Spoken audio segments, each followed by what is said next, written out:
মুহতারাম হাজিরিন, আল্লাহ তাআলা রব্বুল আলামিন স্বামীদের উপর স্ত্রীদের অনেকগুলি হক রেখেছেন, অনেকগুলি প্রাপ্য রেখেছেন।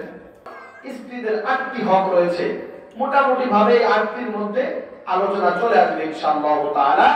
এবং আমরা যারা পুরুষেরা রয়েছি এই 8টি হক সম্পর্কে খুব ভালোভাবে শুনবো এবং আমল করার চেষ্টা করবো ইনশাআল্লাহ। আমল করার চেষ্টা করবো না ইনশাআল্লাহ? ইনশাআল্লাহ।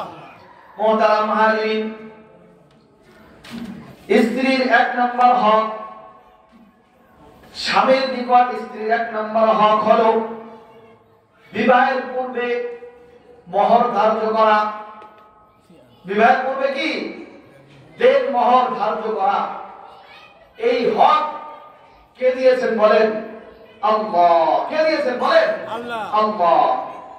আল্লাহ রাব্বুল আলামিন সূরা আহজাবের মধ্যে বলেন, قد علمنا ما فرضنا عليهم في أزواجهم।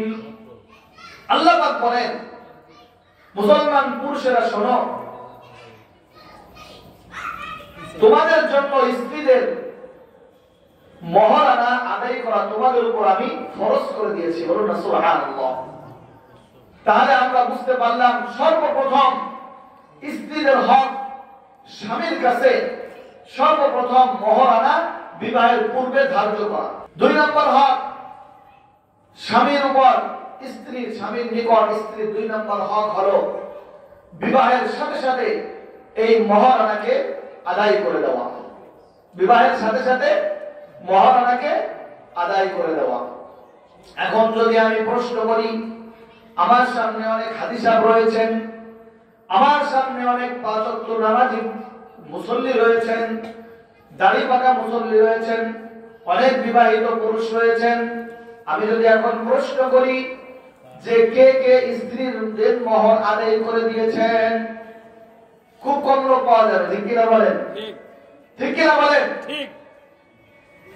স্ত্রীদের মোহর দেন মোহর আদায় করতে হবে, এই বিধান কার? আল্লাহর দেওয়ার বিধান।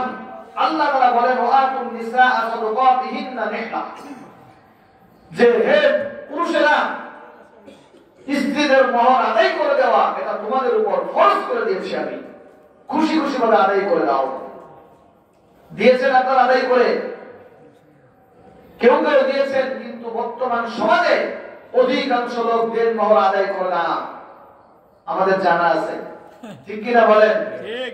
আপনি বড় হাজী, আপনি নামাজি, আপনি অনেক আল্লাহর ওয়ালা, দান ধ্যান করেন, কিন্তু স্ত্রীর মোহর খোঁজ আপনি রাখেন নাই, স্ত্রীর মোহর আপনি আদায় করেন নাই। বর্তমান সমাজের মধ্যে অনেক পুরুষেরা এরকম রয়েছে যারা নারীদের অধিকার নিয়ে রাস্তায় আন্দোলন করে, মিছিল করে, মিটিং করে, যে নারীদেরকে ঘরের বাইরে আনতে হবে, নারীদের সমান অধিকার দিতে হবে। এরকম একজন লোককে একবার জিজ্ঞাসা করা হলো, ভাই তুমি তো নারীদের নিয়ে খুব সরব রয়েছ, নারীদের হক সম্পর্কে অনেক কথা বলো, তুমি কি তোমার বিবাহের সময় দেন মোহরটা আদায় করেছো তোমার স্ত্রীর? তখন সেই লোক বলে কি জানেন? সেই লোক বলে, হুজুর এই দেন মোহরটা আমি ওই বাসর করেই ক্ষমা করাই নিছি। কিভাবে? তখন সেই লোক বলতেছিলেন যে যখন স্ত্রীকে আমার সামনে নিয়ে আসা হলো বাসর ঘরে, তখন আমি দূরে বসে আছি, আমি বলি, ওই লোকটি বলতেছিল এইভাবে যে আমি বললাম আমি তোমাকে আজ স্পর্শ করব না, তোমার সাথে আমি বেশি কথা বলবো না, যতক্ষণ পর্যন্ত ধার্যকৃত মোহর আমাকে ক্ষমা করে না দেওয়া হবে। এখন আমি আপনাদের কাছে বলি, একটা মেয়ে লোক বাবার বাড়ি ছেড়ে, মাতা পিতা ভাই বোন আত্মীয় স্বজন ছেড়ে, স্বামীর চেহারার দিকে তাকিয়ে স্বামীর হাত ধরে সারা জীবন সংসার করার জন্য স্বামীর বাড়িতে আসলো, সেই স্ত্রী এখন যদি শোনে আমার স্বামী আমার দেনমোহর ক্ষমা না করা পর্যন্ত আমার সাথে কথা বলবে না, আমাকে স্পর্শ করবে না, তখন এই মহিলা ক্ষমা না করে পারে? বলেন আল্লাহু আকবার। কত বড় বাটপারি! এই পুরুষ বলতেছিল আমি মাফ করাই নিছি, অথচ সেই এরকম অনেক পুরুষ আছে সমাজের মধ্যে, বিশেষ করে শিক্ষিত মহলে এরকম আছে, নারীর অধিকার নিয়ে তারা লাফালাফি করে, কিন্তু ঘরে খোঁজ নিয়ে দেখেন তার স্ত্রীর কাছে যে সে দেন মোহর এখনো দেয় নাই, সে এখনো দেড়মহর বাঁধায় রাখছে, অল্প কিছু দিছে, ঠিক কিনা বলেন? এখন তারপরে সেই ব্যক্তিকে বলা হলো, তুমি তো ভাই বাটপারি করেছো, তুমি তো মানকে চিপায় ফেলাইয়া তারপরে তুমি কি করেছো, মহারানাকে ক্ষমা করাই দিছো। এটা তো ভাই ক্ষমা হয় নাই, এটা সে বাধ্য হয়ে ক্ষমা করেছে, এটাকে ক্ষমা বলে না, এটাকে বলে ডাকাতি। কি বলে? ডাকাতি। একটা ঘটনা মনে পড়ছে, বলবো নাকি? ডাকাতের একটা ঘটনা বলে ফেলি, যেহেতু এরকম ঘটনা মনে পড়ে গেছে আর জানা দরকার। এক লোক বিবাহ করাবে মেয়েকে, সেই লোক গরু নিয়ে বাজারে গেছে। কোথায়? বাজারে গিয়েছে গরু বিক্রি করার জন্য। গরু বিক্রি করেছে 20,000 30,000 টাকা, যাই হোক সেই টাকাটা নিয়ে সে বাড়ির দিকে আসতেছিল, কিন্তু পথের মধ্যে একদল ডাকাত বসেছিল। কি বসেছিল? ডাকাত। এই ডাকাতটা বলতেছে, এই লোক এদিকে আসো, হয়তো জীবন দিবে, নয়তো তোমার কাছে যে মূল্যবান জিনিস আছে তাই দিবে। এখন এই লোকটা ডাকাতে যখন গলার মধ্যে ছুরি ধরেছে, মাথার মধ্যে রিভলভার পিস্তল ধরেছে, এই লোকটা কি টাকা না দিয়ে পারে বলেন? না, এই লোকটা সব টাকা দিয়ে দিয়েছে। ভাই, এই যে 20-30,000 টাকা যা ছিল সব নিয়ে যাও, আমার জীবনটা আমাকে ফিরিয়ে দাও, আমাকে মাইরো না, ছেড়ে দাও। এই লোকটাকে তখন ডাকাতটা ছেড়ে দিছে, টাকা রেখে দিয়ে এই লোকটা বাড়ির দিকে রওনা করছে, ডাকাতের হাত থেকে মুক্তি পেয়ে, মুক্তিপণ দিয়ে। এরপরে ডাকাতের যে সর্দার, সে ডাক দিছে, এই লোক এদিকে আসো। তখন লোকটা আবার ভয় পেয়ে গিয়েছে। সেই লোকটা বলতেছে, ভাই যত টাকা ছিল সবই তো দিয়ে দিলাম, এখন তো আমার কাছে আর কিছুই নাই, কি চাও আমার কাছে আবার তোমরা? এই লোকটা ভয় পেয়েছে। তখন ডাকাতের সর্দার বলে, তোমার থেকে যে টাকাটা আমরা নিয়েছি, তোমার কি এই টাকার উপর কোনো দাবি আছে? ডাকাত বলতেছে, তোমার থেকে যে টাকাগুলো আমরা নিয়েছি, এই টাকার কি তোমার কাছে কোনো দাবি আছে নাকি এই টাকার প্রতি? এই লোকটা চিন্তা করেন, জীবন বাঁচানোর ভয়ে সে যত বড় সাহসী হোক, সে কি বলবে টাকার দাবি আছে? সে বলছে কি, না না সাহেব, ডাকাত সে সাহেব বানাই ফেলছে, কয় না না সাহেব, আমার এই টাকার কোনো দাবি নাই, আমি আপনাদেরকে দিয়ে দিছি। এই কথা বলে ডাকাত দলে খুশি, এই লোকটাও জীবন নিয়ে বিপদে পড়ে খুশি হয়ে বাড়ির দিকে রওনা করছে। এখন এরা হলো রাস্তার ডাকাত। আর যারা স্ত্রীকে বাসর ঘরে এইভাবে চিপায় ফেলে, স্ত্রীকে বাসর ঘরে কথার মার পেছে ফেলে মহারানা ক্ষমা করায় নেয়, এরা হলো বাসর ঘরের ডাকাত। ঠিক কিনা বলেন? এরা কিসের ডাকাত? বাসর ঘরের ডাকাত। ওই গরু বেচার টাকা রাস্তার ডাকাতে নিয়ে গেছে, আর এই স্বামীরা অধিকাংশ লোক যারা মহারানা আদায় না করে, তারা হলো বাসর ঘরের টাকা। ঠিক কিনা বলেন?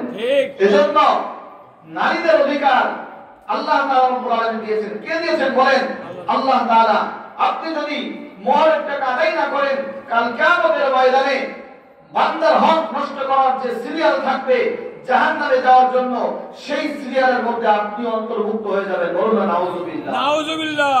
এজন্য বলি ভাই, যাই কিছু করেন না কেন, দান ধ্যান, হজ, নামাজ, রোজা, হজ, যাকাত, যত আমল করেন না কেন, কখনোই কোনো মানুষের হক নষ্ট করবেন না। কখনো কোনো মানুষের হক নষ্ট করবেন না।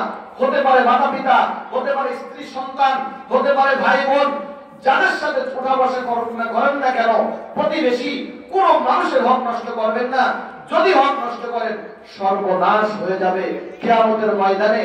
এখন যদিও বউ বলতেছে, বিবিরা বলে যে ক্ষমা করে দিছি, তো ঝগড়া লাগলে ভাই কি আমার মহরের টাকা বেলাও। ঠিক কিনা বলেন? মাশাআল্লাহ, মহিলারাও চালাক আছে। খুশি থাকলে ভাই ক্ষমা, আর রাগ করলে বলে কি মহরের টাকা বেলাও আমার। ঠিক কিনা? ঠিকই আছে, মহরের টাকা কখনো ক্ষমা হবে না। হ্যাঁ, এটা হতে পারে স্বামী যদি মহরের টাকা স্ত্রীর হাতে তুলে দেয়, আর স্ত্রী চাইলে সেখান থেকে স্বামীকে কিছু টাকা ফেরত দিতে পারে, বা মহরের টাকা 1 লাখ রেখুক, 2 লাখ রেখুক, কম করে দিতে পারে। কিন্তু স্ত্রী ক্ষমা করলেও পুরোপুরি ক্ষমা হয় না, মাসালা আছে।